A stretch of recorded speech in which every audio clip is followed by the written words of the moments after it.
Hello, I'm Kay. Today I'm going to show you a beautiful book by Olga Koelsch, Transparent Watercolour Flowers.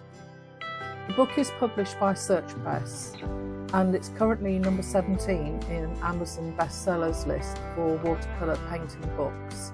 It's in a square format, which I really like, and hardback book and very high quality paper.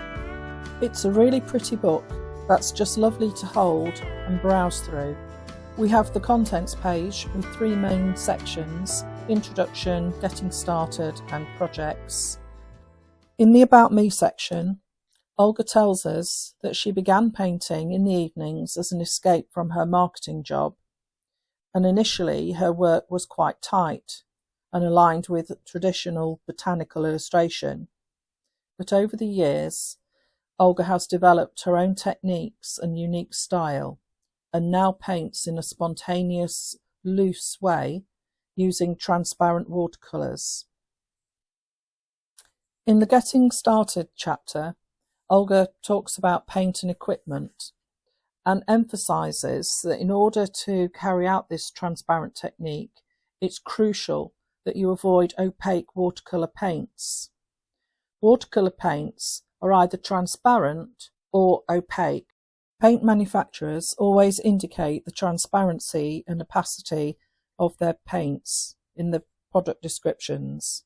Here Olga discusses three key factors to consider when choosing your watercolour paper and gives us examples of a flower painted on cold pressed paper, wood pulp paper and hot pressed cotton paper. Here Olga discusses colours and mixes. The transparent technique involves applying multiple layers of paint. It's mostly about contrast rather than a rich variety of colour. So Olga typically uses just two colour mixes in one painting, one for the flowers and one for the greenery, for the stems and the leaves. Over the next few pages, Olga discusses her basic palette and lists the colours that she uses. She talks about creating contrasts, colour temperature, temperature contrast, value contrast, and hue contrast. And at the end of this section, there are her conclusions and illustrations and some exercises to try. In references and inspiration, Olga gives us guidance where to get our inspiration and where to get references from, how we can capture the key flower shapes and the petal details and the inner parts of flowers. Olga shows us how to create a drawing of our flower and reminds us that this technique is all about impression and modern style, and that we're not trying to complete an accurate botanical illustration. In the watercolour technique section, Olga shows us how to transfer the flower outlines onto a painting surface, basic watercolour techniques such as wash and glaze, and gives us examples of the different types of techniques: wet in wet, dry in wet, dry on dry, wet on dry. How to achieve different concentrations of paint, her main approach to painting petals, painting gradients with a light to dark value, or a gradient using two different colours. Overlapping areas using the glazing technique, which emphasises transparency, and painting the final details dry on dry. The project section comprises the bulk of this book. There are 6 projects to work through. I will go through the first project in detail for you and then just flip through the final 5 projects because they all follow the same format. So project 1 focuses on painting greenery, and Olga has chosen eucalyptus as the subject for this particular project. Olga will show you how to add gradients and how to add different shades to your painting. And on this section she lists the watercolours you'll need and the materials and tools. Before demonstrating her techniques with very detailed instructions and lots of lovely photographs. And at the end we have a gallery showing 2 completely different leaf shapes. Project number 2 is painting bellflowers.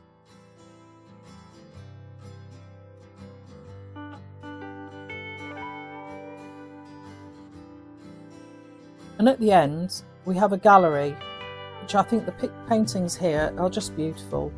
I love the cornflowers that Olga calls them chicory flowers. They look like cornflowers to me. And opposite we have the calla lilies. Again, just gorgeous.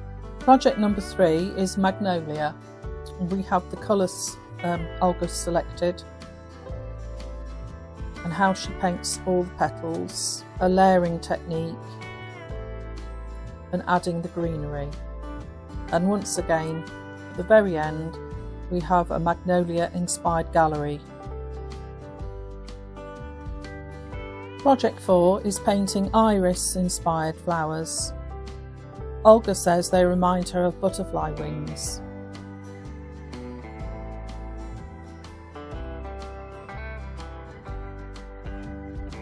As you can see, there are loads of highly detailed step-by-step instructions and photographs. And an iris flower inspired gallery. Project 5 is a peony. Such a shame these beautiful flowers don't last very long. However, if you capture them in the watercolour, they can last for a very, very long time. And a peony inspired gallery.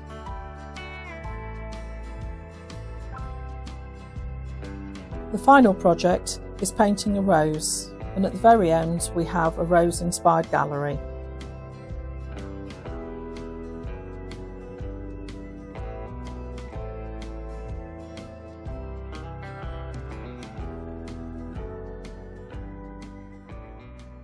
In the Taking It Further chapter, Olga gives us some ideas as to what we can do with our paintings when we're finished.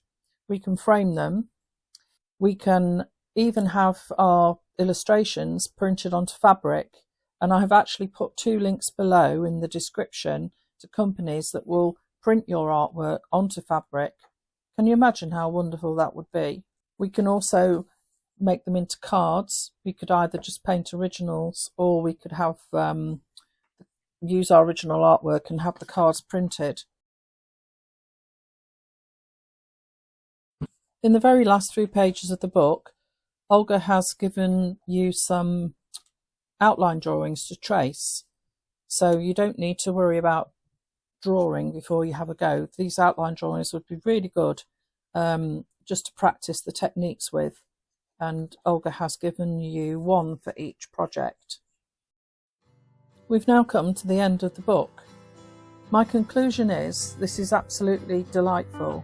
It's suitable for beginners to watercolour and also to more experienced watercolour painters.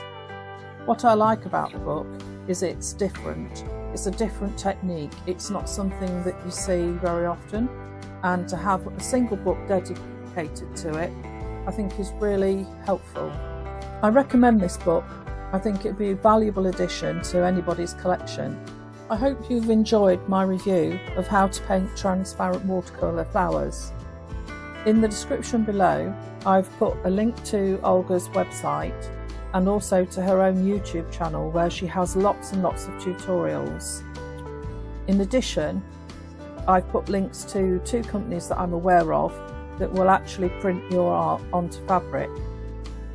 Please give this video a like. It does help with YouTube promoting it to other people who might be interested. My channel is very new and I'm still learning how to film and edit videos, so sorry if this one is a bit glitchy. I have tried my best. I put the music in the background because the bulk of this book is really about project, so there wasn't really a lot for me to discuss. But please subscribe to my channel. I'm going to be releasing lots more videos. I have hundreds of books in my collection and I'd love to share them with you. If there's a book you'd like me to review for you, please leave me a message in the comments below. Thank you for watching.